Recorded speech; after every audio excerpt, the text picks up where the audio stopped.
Good evening, everyone.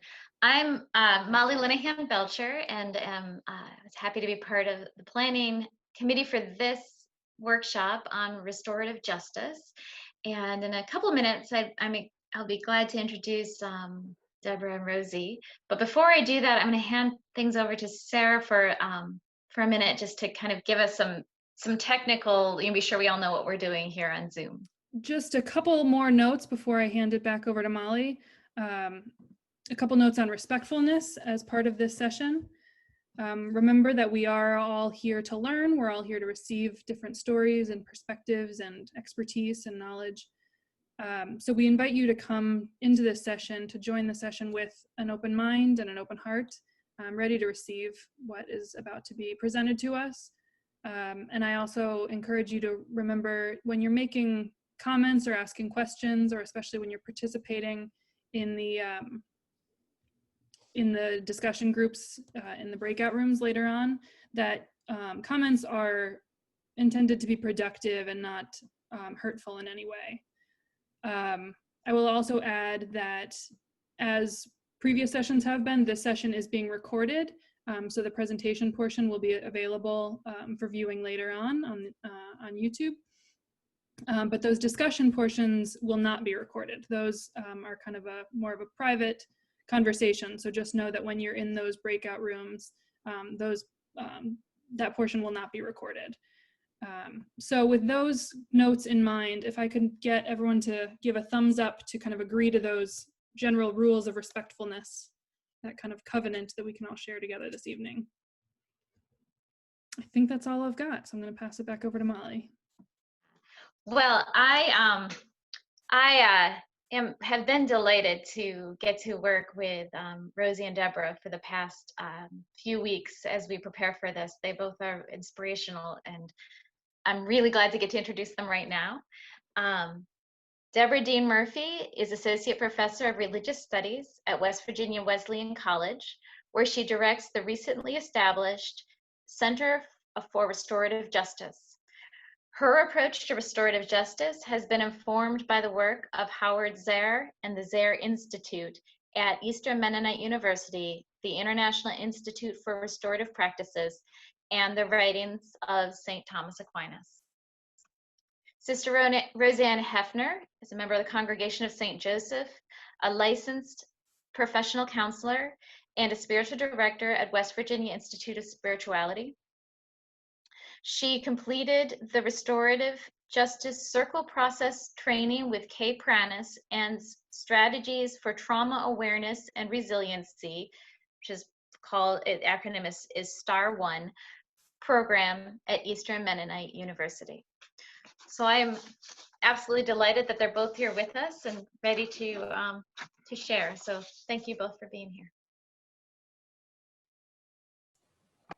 Thank you, Molly. So anything you want to say before I start, Deborah? We're good to go? We are good to go. Okay. So before we really begin, we wanted to just certainly welcome you all again, and to take a moment to remember the First Nations people and all our ancestors who once occupied the lands that are supporting us this evening.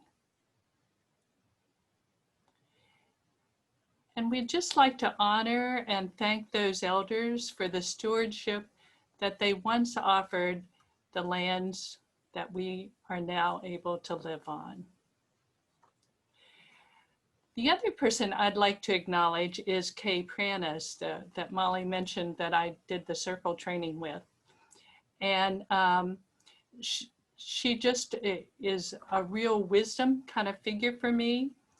And one of the things that she says a lot of things that I'll be using here this evening. So a lot of the information I'm sharing began with her and some other reading.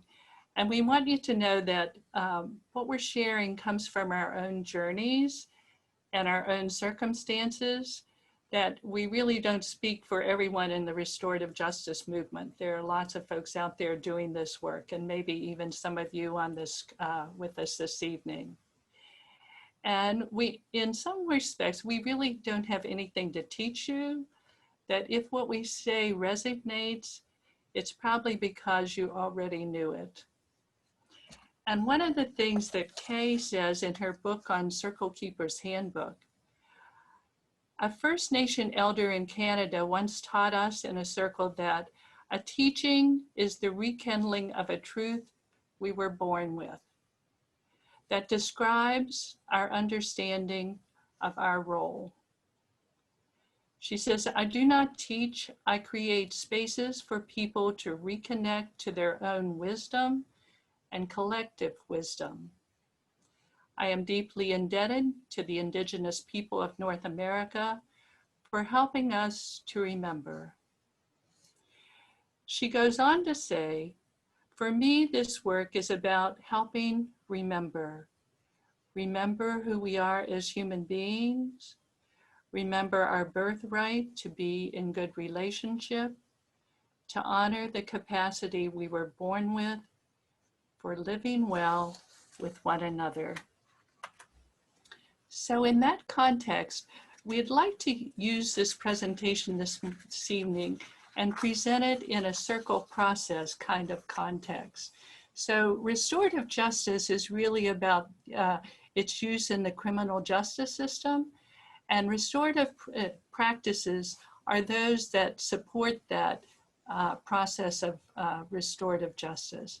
And we're going to do this in the context of a circle. In an ideal world, we would be able to sit in a room in a circle, which may be a context that you all have from many past experiences. A circle in which everyone is equal, where we can see each other, where we can be present to one another. And in the middle of that, to have some sort of centerpiece. And I wasn't sure how to do that on screen. I kind of set one up on the bed behind me.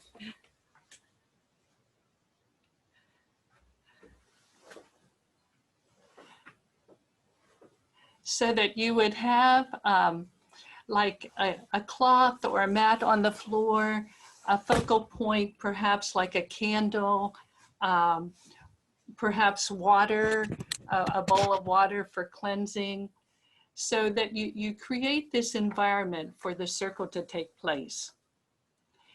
And then as part of that, there is an opening and closing ceremony to show that this is a sacred space and that it's not just like in the ordinary meeting. This is a place where, for heart sharing in a sense, where we can share our own truth. And just to sort of be sure everybody is present or has an opportunity to be tuned into one another, it begins with a mindful moment. So to just be involved in that, we're going to begin with our meeting here this evening with a mindful moment. So if you can just be in a relaxed kind of space, or, you know, do whatever you need to feel relaxed, like if it's your feet on your floor or whatever helps you to be in kind of a relaxed mode. And then if you're okay to close your eyes or soften your gaze, or to find a focal point just to focus on. And then just to notice your breathing. And feel the air coming in and out of your body.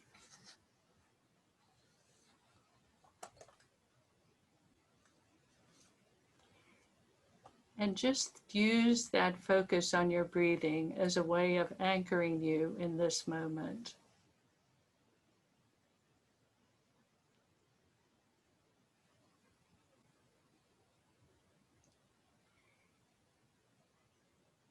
And as you breathe in, you might just think of the word deep, so that you're breathing in deep.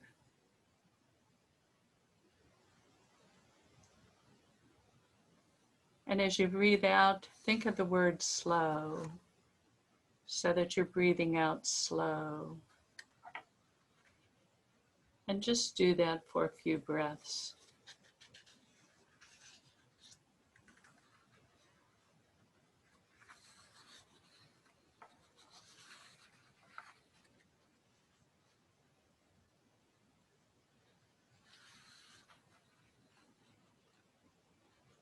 And then just breathe in calm, so that you're breathing in a space of calm.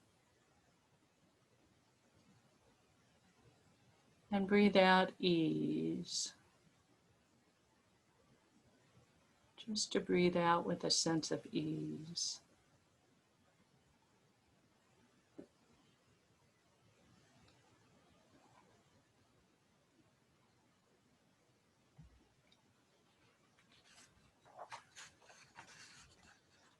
Just continuing to use your breath to be present in this moment. And enjoy this moment of being alive.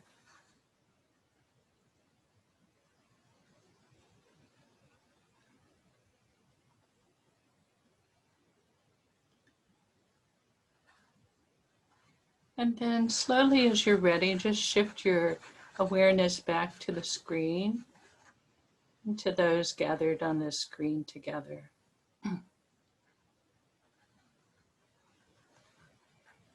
So the other piece in beginning a circle is the opening ceremony. There's usually an opening and a closing ceremony, as I mentioned. And the opening ceremony can be a reading or a song or an activity, a way to bring the group together and focus it. So the reading I'm going to use this evening is from Howard Zehr. He's often considered like a sort of a founding father, at least for bringing this practice to the criminal justice system in the States. And he says, restorative justice is a process to involve, to the extent possible, those who have a stake in a specific offense, and to collectively identify and address harms, needs, and obligations in order to heal and to put things right as possible, to bring back into balance. There's also a poem by Edwin Markham that speaks to this. He drew a circle that shut me out, heretic, rebel, a thing to flout. But love and I had wit to win. We drew a circle that took him in. So circles are intended to be inclusive and to involve those needing to be part of the decision making. And so to help that, you often have a talking piece. When I first heard about having a talking piece for a circle, I thought, we don't need a talking piece for it. we know how to have a conversation. But I've found it really helpful in terms of kind of helping to regulate the conversation. And the other thing is when the person has the talking piece, it's their turn to talk. When I don't have it, it's my turn to listen. So I don't have to be waiting for the other person to shut up long enough for me to get my 2 cents worth in. That all I need to be doing for that moment is just listening to the other person and knowing that I will have my turn to say whatever I need to say. Now you don't have to speak if you're not interested or you don't have something you want to share. You can certainly pass, or you can just hold it for a bit and be quiet, whatever. No one is required to be part of a circle, and no one is required to speak if they don't choose to. So it's nice if a talking piece can be something that's meaningful to the person or to the group in some way. I've liked using this stone, partially because it seems to have like fossils and just different things kind of that are part of it, because that speaks to me in terms of our being together, where there's lots of differences among us, but together we're much stronger. So that's one of the talking pieces. It can be other things also. Another one I've used is it's sort of a little stress ball, but it looks a bit like a globe. And kind of that speaks to me in terms of the oneness of us all. So depending on what might be helpful to the group, I remember hearing a story, they do this with the children and in schools also. And two little ones went running into the principal's office saying, "We need a dinosaur." So whatever might have meaning for the group. So the group before it begins has a discussion about what values people want to bring to the circle in terms of us being our best selves and bringing our best selves. So as the circle begins, each person is asked to think of the value that is important to them, that's going to help them feel free to speak in the circle, that they want to contribute to the circle. What are the values they want to bring? So that it's very value oriented. And then those are put on like a piece of paper, or it can be a Post-it note or a small pie plate or a index card. And then as people speak those, they put them on on the circle in the middle in front of them. And so that those are before the group at the whole time. Then the group also sets up their guidelines, which like the behaviors they sort of want to share with each other. So doing them online has its own challenges, and usually they would be on a screen or something where everybody could see. When we've been doing them online, we've been putting them in the chat box along with the values. So people are figuring out other ways to deal with it in these COVID times. But anyway, that sort of sets up our circle. And then there would be questions that people would share around to go through the circle. And we are going to have those questions. But for now, we're just going to take a pause. And Deborah has some great things to share with us about restorative processes and restorative justice. So we'll have Deborah, and then we'll come back to the questions and the sharing that Sarah mentioned earlier. Thank you, Rosie. It's really good to be with you. This is actually my first CCA gathering. I've been an outside admirer for a long time.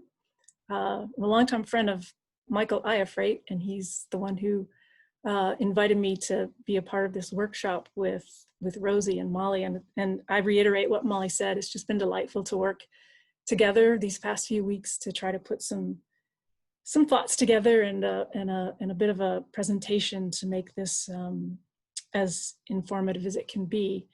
I do want to say at the beginning that I am not an expert at all in restorative justice. I've been to some training. I first came to the topic kind of as an academic. I teach religion and theology and ethics, and so I'm talking about justice in lots of ways to my students. And I'll share as part of my presentation how it came to be that it became more than just an academic issue or even a theological matter. I'll get into that. But I do want to say that I don't come with a lot of expertise. I come with a lot of interest and passion and willingness to learn from other people.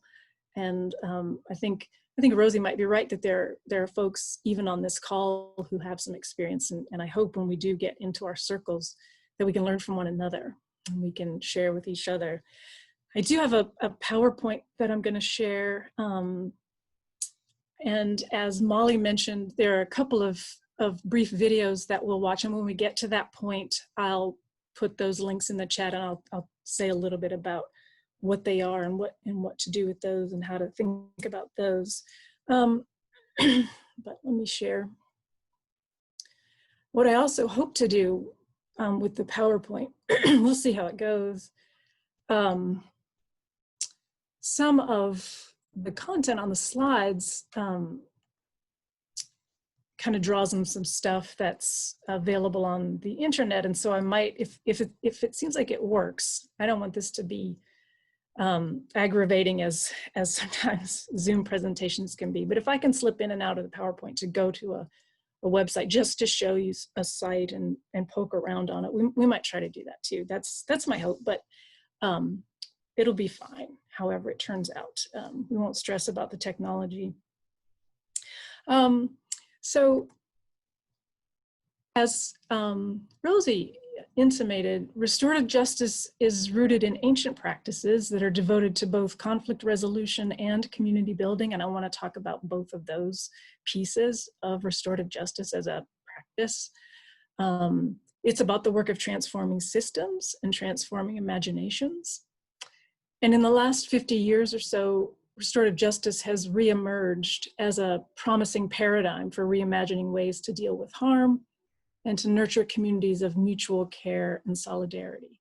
And increasingly, restorative justice principles and practices are implemented in schools, workplaces, prisons, and communities of all kinds. And a couple of things I want to add to just this sort of basic definition. The images there are meant to suggest that even though people like Howard Zehr at Eastern Mennonite and the Institute for Restorative Practices that's in Bethlehem, Pennsylvania, have been around and do trainings and do really wonderful work, this is an ancient wisdom tradition. Indigenous cultures in North America, First Nations communities in Canada, Aboriginal communities in Canada, and also in places like New Zealand have long embodied the sort of ethos of restorative justice, that the way one lives well in community is to build from the ground up trust and friendship and intimacy, so that when harm occurs, when trust is broken, you've already put into place, you've already been nurturing a kind of community where you have a better chance of resolving those conflicts and those harms. I'll get to this a little bit later too, but in some ways, these newer, and by newer I mean the last 50 years, practices and places that are doing restorative justice, especially in majority white settings, have lost or forgotten these roots in these indigenous traditions. And so I'll say something about that. There's a brand new book that gets a little bit at the racial component of this, but I want to make clear at the beginning that we're not talking about something that just started, a half century ago, but is an ethos, a way of being, a set of convictions that are rooted in communities that are often sort of invisible in our present day culture. And so I do want us to note that. New Zealand, for instance, again, rooted in the Maori culture of the Aborigines there, for I think over 30 years, the entire juvenile justice system of New Zealand has been informed by restorative practices, restorative justice, and it came out of their own indigenous traditions. I also just want to problematize for a second the word restorative, only to say that there are some people who think and write about this practice, this concept, that want to note that sometimes restorative misses the mark a little bit, because if you're talking about communities where there have been injustices from the very beginning, what are you restoring that community to? I mean, restoration assumes you're going back to some ideal, right? Or some time and place when things were in harmony. And a lot of people who think about these matters and who think about places and contexts of brokenness and harm and crime and oppression, it's not about restoring, but it's about transforming, right? And so there are some people who actually prefer transformative justice rather than restorative justice, just to nuance that not always is there something to be restored to, but a culture, a community has to be transformed from the ground up, so to speak.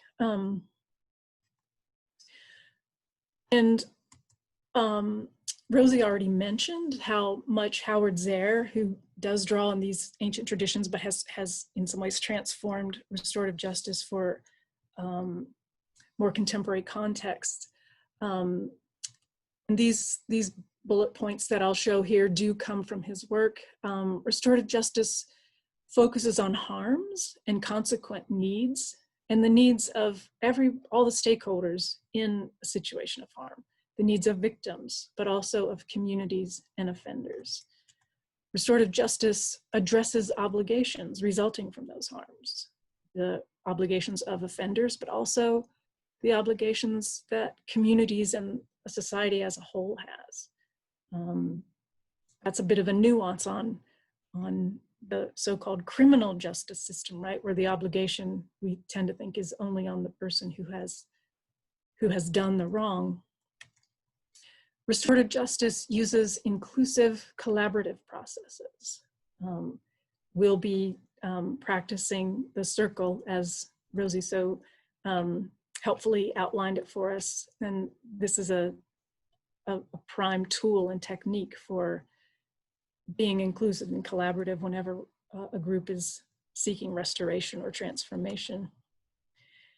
Restorative justice involves those with a stake in the situation. And again, that's not just between a victim and an offender or a perpetrator and someone who's been harmed, but it's the entire community and the larger community as a whole. And restorative justice seeks to repair harms and put right the wrongs to the extent that that is possible. I think Rosie used that same quote from Zaire, and I think that to the extent possible is always an important caveat. That there are situations of harm that sometimes require other measures. And so to note that putting things right to the extent possible is always important to keep in mind. This is one of Howard Zaire's books, maybe one of the more foundational ones. It was written about 25 years ago, and it was reissued just recently, the 25th edition. And he really does represent in the work of the Zaire Institute some of the foundational ideas and practices of how to do this work in communities. And I want to mention the Zaire Institute. This is a place where I think I might try to go out to the web. Do you see that? Do you see the website of Zaire right there? I just want you to be aware of this if you've not heard of it. Many of you I probably have, for a couple of reasons. There's a really extensive definition of what RJ is that I commend to you. It's a lot longer than the one that I put on the slide. A lot more nuanced, which is helpful. One of the things I find really helpful about the Zaire Institute is they're always hosting webinars. They were doing this even pre-pandemic, and they're on all sorts of important topics that restorative justice can sort of speak into. These are some upcoming ones. The Long Road That Bends Toward Justice, RJ and the Work of Diversity, Equity, and Inclusion. I'm really interested in the second one because it sort of speaks into my own situation, working in a college, stumbling toward repair, dealing with the situation at Charlottesville of a couple of years ago. When you click on the past webinars, these are ones that are still available to watch. They're free. They're a treasure. They really are a treasure of information. That first one that's mentioned there, Colorizing Restorative Justice, a Virtual Writers Roundtable. I'm going to talk about that book in a minute. That's the title of a book that has just come out. And Zaire Institute has already hosted a webinar on that really important work. And so I commend to you to peruse this page of webinars. There are, again, topics that sort of span the gamut, from situations having to do with crime and criminal justice, criminal harm, but love and living soil, restoring justice for land and community. I mean, how do we think about restorative justice in the context of climate justice? In really interesting ways, I think. And so this is a real treasure of information, and I commend it to you. So this is that new book, Colorizing Restorative Justice, Voicing Our Realities. And I think this is just a blurb from the back of the book. This book is a much anticipated and mighty act of truth-telling. These stories arise from the lived experiences of a broad range of seasoned, loving restorative justice practitioners of color, mostly women, who fiercely unearth realities about the devastation caused by white practitioners who unthinkingly work without a racial or social justice consciousness. Required reading, Colorizing is a wake-up call for European descended restorative justice practitioners. It is validating for Indigenous practitioners and practitioners of color, and enlightening for anyone wishing to explore the intersections of indigeneity, racial justice, and restorative justice. And it's so new that I have not read the book yet, but I have watched that webinar and seen some of the contributors talk. And I think maybe especially for, again, those of us who are in majority white communities who really do care about this issue, who are intrigued by it, curious, and sort of imagine that these principles and practices could have, you know, a critical purchase on our own lives and communities where we would like to see restoration happen. I think we really need to be sensitive to what these writers are sort of calling us to. And I think in part, maybe one example to get at what the critique is, a lot of school systems use restorative justice.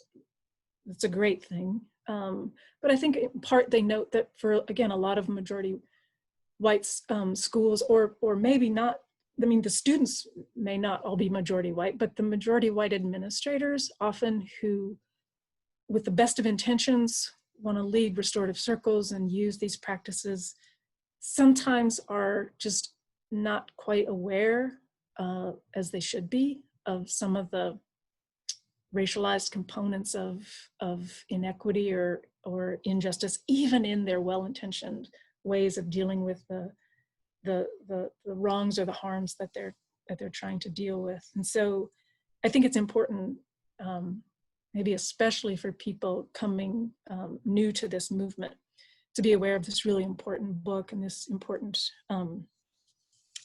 critique that is just now sort of hitting the world of restorative justice. I will say a little bit about my connection to RJ briefly here. So I teach at West Virginia Wesleyan College, which is in north central West Virginia, a little town called Buchanan. I am Catholic, but this is a United Methodist related institution. We're a student body of about 1,300. We're currently, I think, the only college in West Virginia that's doing school totally online this semester. I'm hoping we survive that. But we're a residential campus, so we have, our students live here. It's a lot of sports and Greek life and all of that often goes with college. But, and as I said, I teach in religious studies, so I'm teaching courses that justice is always coming up, right? Whether I'm teaching environmental theology, as I am this semester, or if I'm teaching Christian ethics and using Aquinas or others, we're always thinking about justice. And it's always been just a part of my formation as a scholar. It's the way I think when I teach, that these are ideas I have to, expand my students' awareness about, different ways to think about justice. And restorative justice would always get a bit of a nod in my classes early on, in part because it hasn't really been central to a lot of sort of the standard kind of textbooks you would use to teach, say, a Christian ethics class. I use a textbook written by a Catholic theologian for my students here, who are all over the map, by the way. I mean, we have Catholics, Methodists, and mostly students who are none of the above, they would say. But even a lot of sort of textbooks for undergrads don't mention restorative justice that much, but I would try to include it when I taught. But then this thing happened on our campus in the spring of 2019, where it came to light that we had some security personnel who were racially profiling students, who were in some ways harassing them. And that sort of brought some other inequities to light around minority students not feeling safe, not just in relation to security, but in other contexts in the school. And then it wasn't me, but it was a group of students, really impassioned students, many who I had, but not all. And many of them white students who were trying to be allies to their Black and brown classmates, who really wanted to see some change happen on our campus. And so so they initiated that. And so what I want to, this is the first video that we're going to watch. It's 90 seconds. That's all it is. And I think it's pretty concise. I'm going to put this in the chat for us in just a minute. And if you'll watch those 90 seconds, that'll be more interesting than hearing me talk about it. I will say that it's going to take you to the page of I forget the TV station that it was. I think the very first image at the top of the screen is just a photograph. You have to scroll down just a bit to find the video, which will have the little arrow to show you that you click on that. If you have a problem with it and you can't see it, don't stress about it. It's not that important. But let me put it in the chat, and you can watch it, and then we can move from there. I hope everyone was able to see it. The one thing I want to say, and this kind of harkens back to what I was saying about the critique from practitioners of color and minority communities, is this was a lot of white people on our campus trying to advocate for mostly students of color who had been targeted unfairly. And so our challenge has been, let me put my slides back up, as we try to move forward with what Molly mentioned a few minutes ago in the introduction. We've established what we've called the Center for Restorative Justice here at the college, but we need the students of color to be active in the leadership, and that has been over these last many months part of our journey to make this happen. And so that's our work and that's our challenge. So that's enough of my story, but it is, as I said, what has drawn me into this beyond the academic and the pedagogical. But I do want to turn it to something that is more pertinent to us as part of CCA and as Catholics. And this is another short segment of video that we'll watch, and I'll tell you what to do with that in a minute when I put it in the chat. But I think many of you know about this project already, maybe not everyone, but Restorative Justice in the Catholic Church and beyond. I think if you're interested in the subject of restorative justice and you're Catholic, you have to be thinking about the harm that's been done in the church, the abuse that's happened in the church. I'm not sure you could ever be someone who cares about restorative justice as a set of practices and not think that somehow, how do these things go together and what can be done? Well, the Archdiocese of St. Paul, Minneapolis has brought those two things together. And I thought we would just watch, this is, I think, about a 20-minute documentary, but I thought we could just watch the first 5 minutes.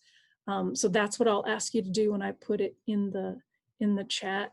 And I don't think we'll have time really to talk about it here, but when we get to our circles and when we get to the part in the circle, if this is something that you want to talk about, you could raise that. But let me copy this into the chat, and literally, I think there's a stopping point at 5 minutes exactly, like a stained glass window is on the screen at that moment, and that's when you can pause it at that point. So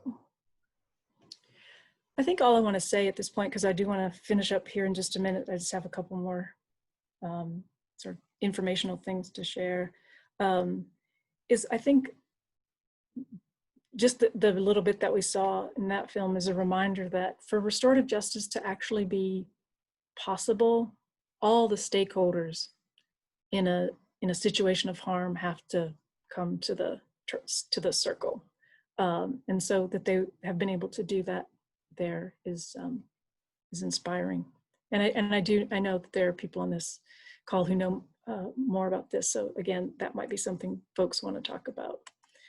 I want to mention again something many of you probably are very much aware of: Catholic Mobilizing Network. And mostly I want to mention this. Rosie brought this to my attention, that they have an upcoming conference, and the link is there. We're not going to go out onto that site right now, but just to be aware that they've been doing this work for a really long time, and they do have a virtual conference coming up, and a book that's a few years old now, but it also comes from the efforts of the Catholic Mobilizing Network. That in this book, Redemption and Restoration, develops the traditional Catholic understanding of justice, offers a theological understanding of restorative justice, explains how it can be implemented, and reflects on the practical arguments for restorative justice. Grounded in the stories of real people, this book helps readers gain a deeper understanding of how this affects us all as a country and a church. It includes discussion questions to engage groups in exploring issues related to restorative justice. It's an interdisciplinary approach to the topic.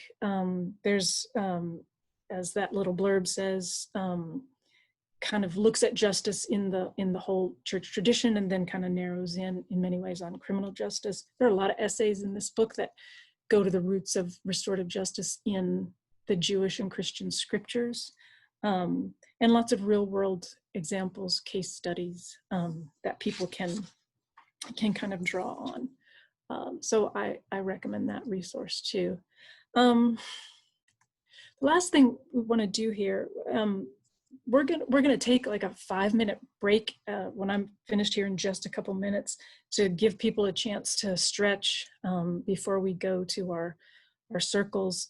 But I'm gonna put some text on the screen here.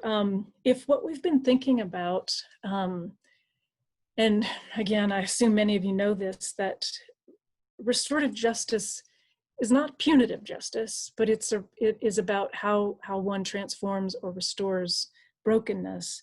And one of the, and this was back on the slide of the sort of 4 hallmarks of this practice, attending to what is needed, right? So this is a question that I want you to ponder, and then we will take a break. And if we can keep it at absolutely no more than 5 minutes, that way we can honor everyone's time, and we can end on time.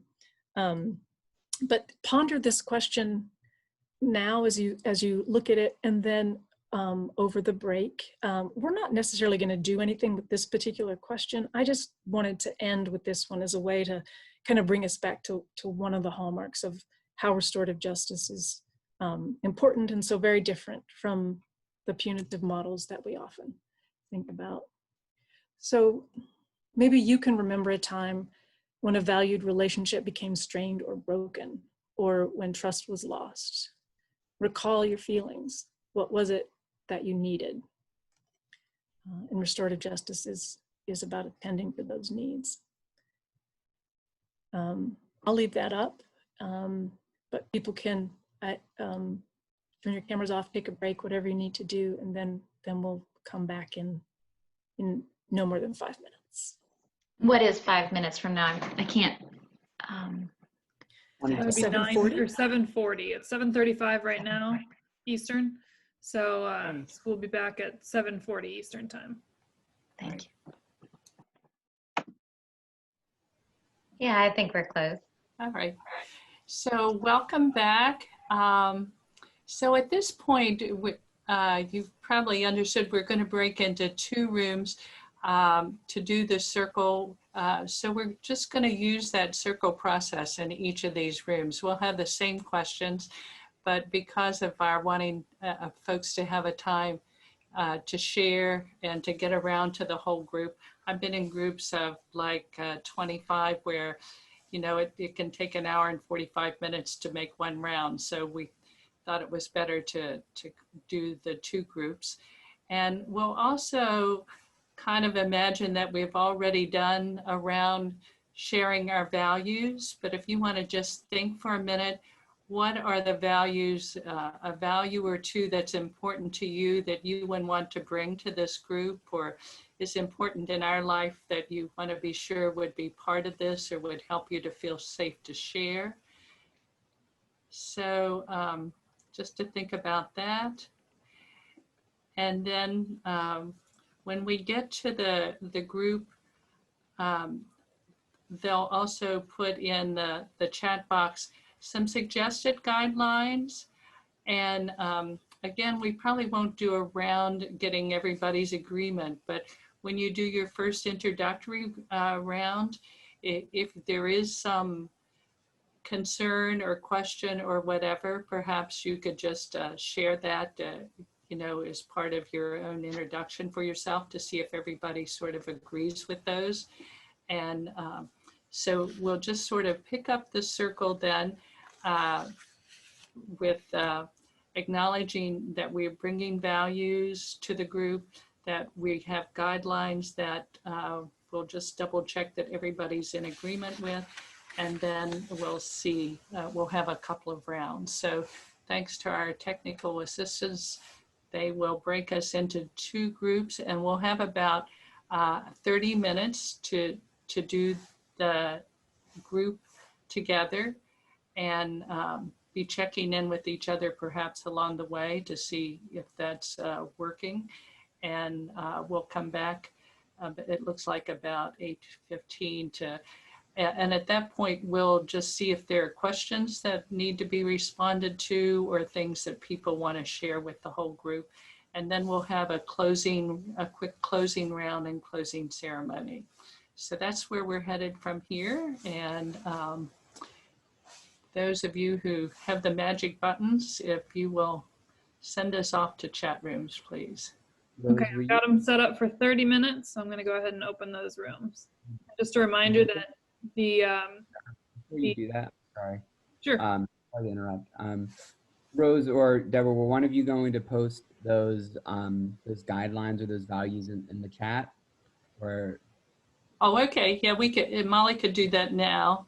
Will they be lost once people go into breakout rooms, though? Well, my understanding and our planning was that we were to copy and paste those into the. So Rosie, my apologies, I'm not quite ready. I'll send those in just a second. It'll give me a second to find. Okay. That way I had them to bring in. Yeah, I didn't realize that. Sorry about that. Just Right. Just reminding. do you want to? Maybe we should go in, and Ed, I can send them to you via email. With that, rather than have everybody wait. If that's easier for you, that'd be great. Yep. If you don't mind, I'll send them to you in just a minute. So we'll still go into our groups. Sorry to hold things up.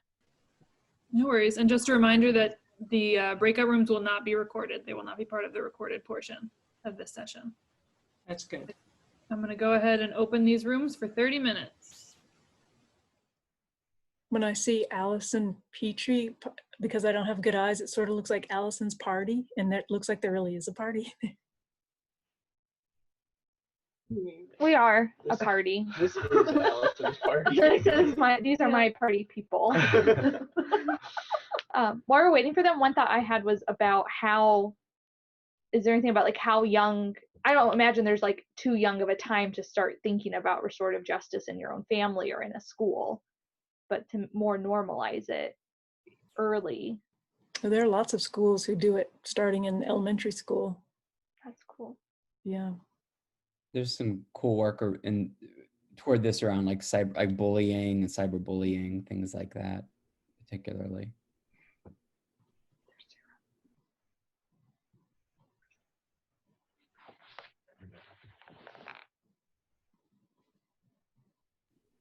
Sue, were you trying to say something? Did you have your hand up? You have to unmute yourself, though. Yeah. My granddaughter was part of a group of girls that was getting bullied in a Catholic elementary school. And they did start a circle to work on this kind of issue, but the bully refused to attend the meetings among the girls. So my granddaughter was in a process. We all learned how to cope, but with her, that was what ended up. But she wasn't part of the process because she refused to. And she was allowed not to participate. She would just go off into another corner of the room and wouldn't participate. And she was like, well, I resent that I have to attend these meetings and she doesn't have to, and she's the problem, you know. But they did learn coping mechanisms, you know, but the whole restorative process didn't work because the person that was the cause wouldn't participate in the process. But now we are 2 years later, and there's good that's come out of it. She's stopped some of the behavior she's been doing, and there's been some, at least, peacemaking in the process. So maybe some good came out of it. But interesting to watch that school try to do some of that, especially a Catholic school dealing with bullies.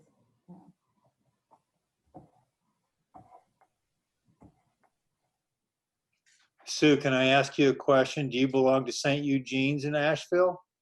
Who's asking the question? This is Bill Bernowski. I just was curious what Oh, parent. yes. Okay, thank you.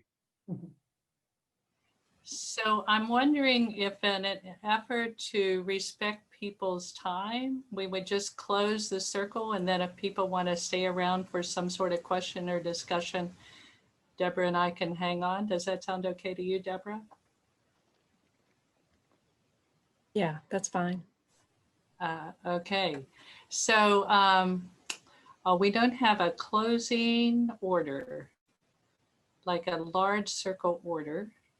So what if I just pass to Michael, and Michael to Colleen, and Colleen to Deborah, and Deborah to Joseph, and Joseph to Carol, Carol to Sue, Sue to Ed, Ed to Nazareth Farm, and the last one there to Grace, to Molly, to Margaret, to Mary, to Jim, to Joan, to Bethlehem Farm, to Jeannie, and to Casey. Does that sound okay to folks?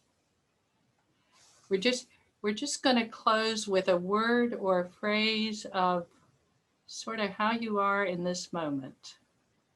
So if you want to just take a minute to think about that.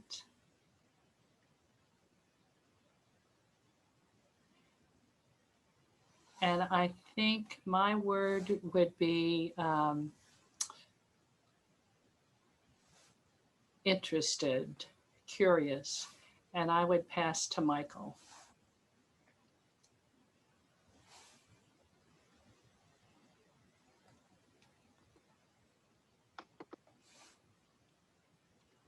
Fortunately, I wasn't in the circle just now. So in honesty, I'd have to say distracted, because it's bedtime here at our house with our 3 kids. But that's honestly where my headspace is at the moment. So to Colleen. I would say I feel hopeful. Deborah. I feel grateful. Joseph.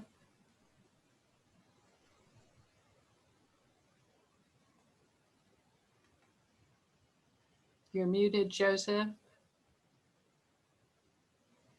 I said gratitude, just grateful for being able to participate with all of you. Thank you very much. Great, thanks. Carol.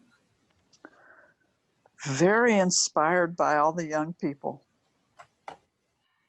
Sue. You're muted. Grateful, gratitude, yeah. Ed. Questioning. Okay. Nazareth Farm. Happy. Encouraged. Hopeful. Inspired.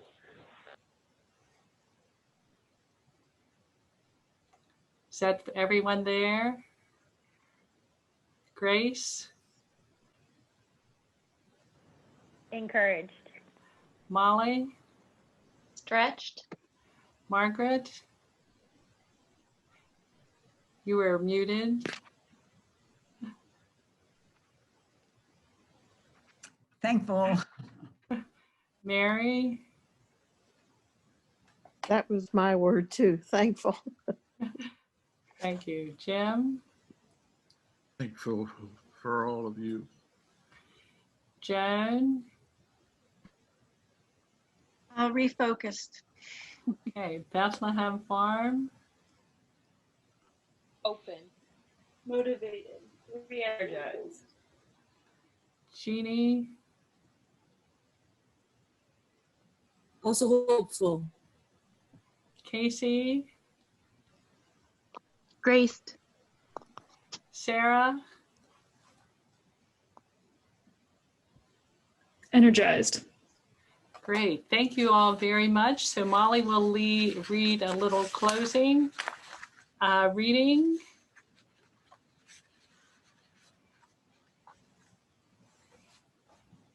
This is a quote from Howard Zern. Many cultures have a word that represents this notion of the centrality of relationships. For Maori, it is communicated by wakabapa. For the Navajo, hozo. For many of those from Africa, the Bantu word is ubuntu. For Tibetan Buddhist, tendril. Although the specific meaning of these words vary, they communicate a similar message. All things are connected to each other in a web of relationships. Great, thank you. So we thank you all for being here. You're free to go. If you have questions or comments you want to hang around for, you're welcome to hang in there.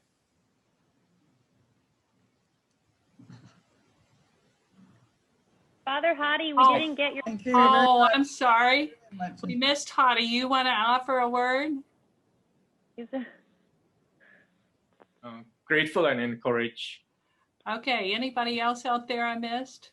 There's Thank one you. more iPhone. I don't know who that is, though. Okay, thank you, Hadi, and thanks for queuing us in.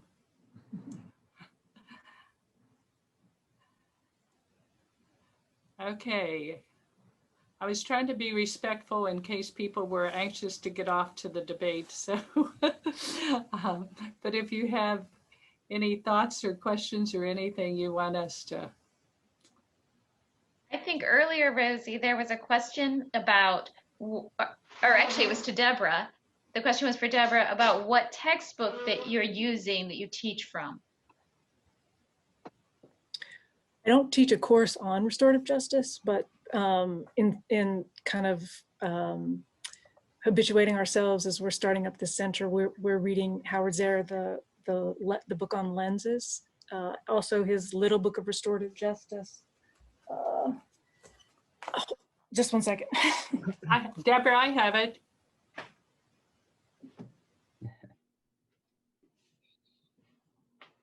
Oh, yeah. No, I don't have the bigger book of his that's on the slide. There, I have one of them. Yeah, here's the little book. This is a really good intro because it's short, it's concise, and there's a lot of these little books but that's a good one. The Institute for Restorative Practices, because they do a lot of work in schools, they have these books for people who kind of want to see what this might look like in educational settings, usually, K through 12, that kind of thing.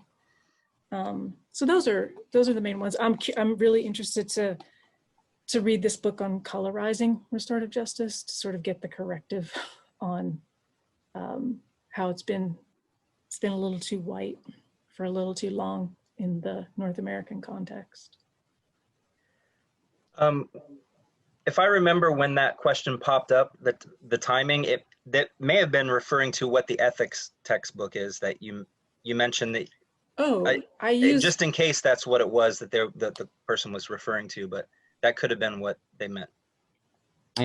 Paul Waddell's Happiness and the Christian Moral Life. That's the book. He doesn't really talk about restorative justice, but he has really good content on justice. We just have to take it and expand. But that's the textbook I use, Paul Waddell.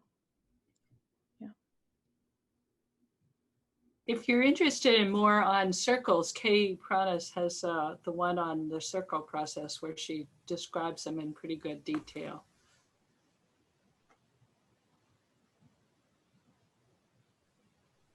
I think the Howard Zare book is called Changing Lenses. And again, there's an image of it on the PowerPoint. If people want the PowerPoint slides, they could have that.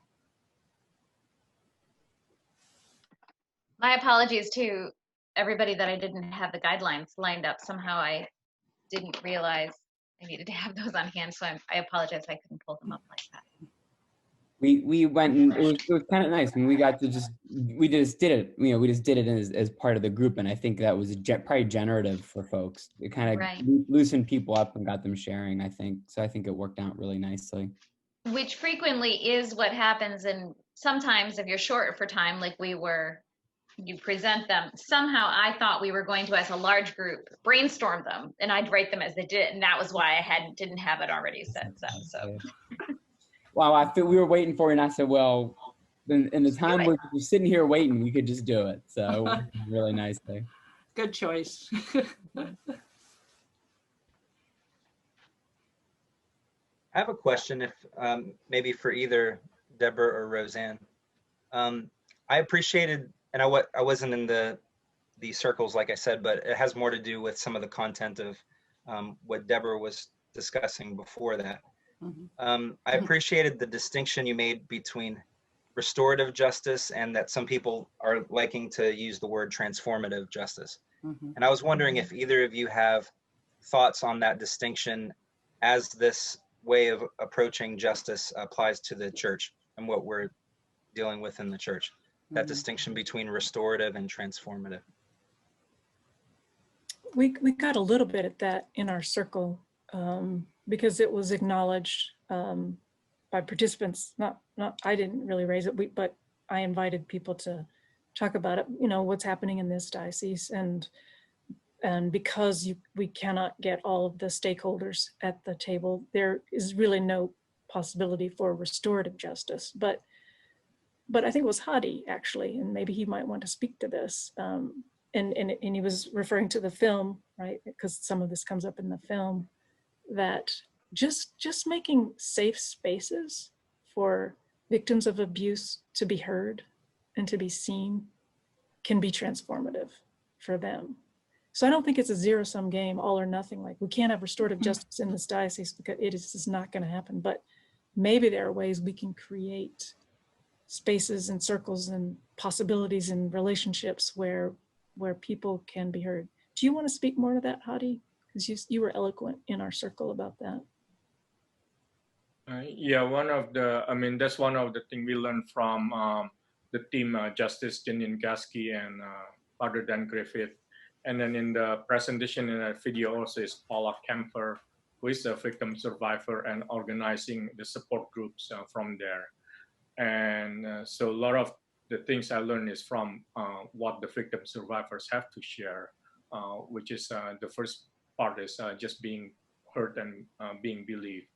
And so yeah, in West Virginia, while we cannot have any victim, survivor and offender dialogue, one of the things we talk with a few of the victim survivors is that any kind of support healing circle is actually going to help them in terms of the healing process. And so that's what we've been actually sharing from our team. Rosie is part of the team, and we already shared the connections to the St. Paul and Minneapolis Archdiocese to Paula Kemper, because right now it is hard to meet in circle in persons, but there are a few Zoom circles to support them, depending on the cases. In some cases, they were abused when they were children, and which is different from when they were abused as an adults. And then I think the new one they're providing is circles for those who are family members and friends, because some of the things that we might say, we probably do not realize might actually re-victimize them, hurt them again. And so that's one of the new support group that they have is for relatives and friends of the victims. And one of the distinctions in my head is that between restorative justice, which is often used in the prison system, and restorative processes, which is using this circle for a lot of different ways. So one of the ways I've thought, and Hadi was sort of referring to this too, is that we could still hold restorative circles in parishes just for people to have a chance to feel heard, and also to hear that I'm not the only one feeling this way. I'm not the only one out there. So that's one of the things we're looking for. And also, like, as Hadi was kind of referring to, for people who've been harmed, you know, to have support. And we have been circulating, at least among people who are expressing an interest, where there are support groups out there for people who've been harmed.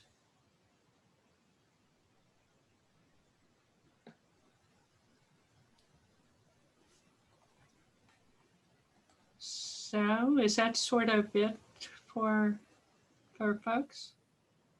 Rosie, thank you so much. Deborah, thank you. We're really grateful for your being with us. And it looks like a lot of the planners are on the screen. So I would like to thank you all for an amazing kind of conference and an amazing kind of job to pull this all together. It's been really impressive from what I've seen. So thank you all for, and the tech support was just invaluable for those of us who, like myself, are clueless. A learning process, that's for sure. Yeah, I reiterate all that thanks and admiration for the whole conference. I didn't get to workshops like I had hoped, but the keynotes were amazing, and some of the conversations after that, I'm really happy to finally made it to a CCA gathering. Great. Glad to have you. Thank you, everyone. Thank you. Yeah. So, thank you. Thanks so much. Thanks. Thank you. Bye-bye.